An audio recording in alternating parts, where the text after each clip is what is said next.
Welcome to the story of indigenous banking.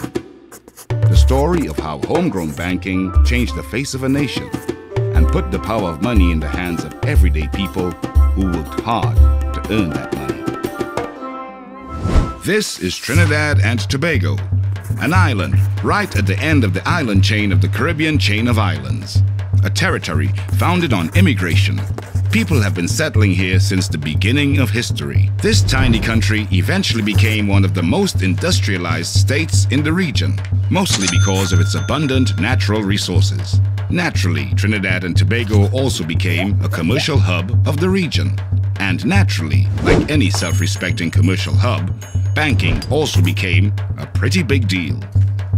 Particularly when it came to the numbers of people it employed. Even more so, the numbers of women that were now populating the workforce of the evolving society. By the 1980s, 80% of bank employees across TNT were female. It was clear that women were staking their claim in this new territory of work and equality. Yeah! But what was also becoming crystal clear was, yes, the glass ceiling. And for all the women that were now working in the sector, none were managers. That remained a man's world.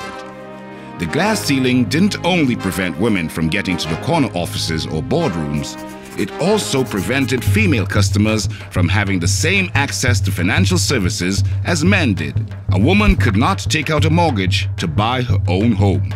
And even if she and her husband applied for a mortgage together, her salary could not be taken into account. An unmarried woman had it even harder. A woman could only get a credit card if her husband co-signed for it. What? Weren't women earning their own money? Weren't they capable of managing financial affairs? These were the questions being asked by the newly formed National Commercial Bank.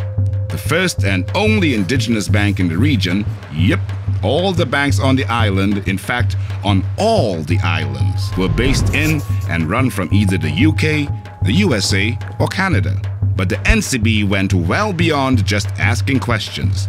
They made it clear that no matter your creed, race, or gender, equality would be one of the key tenets of its existence.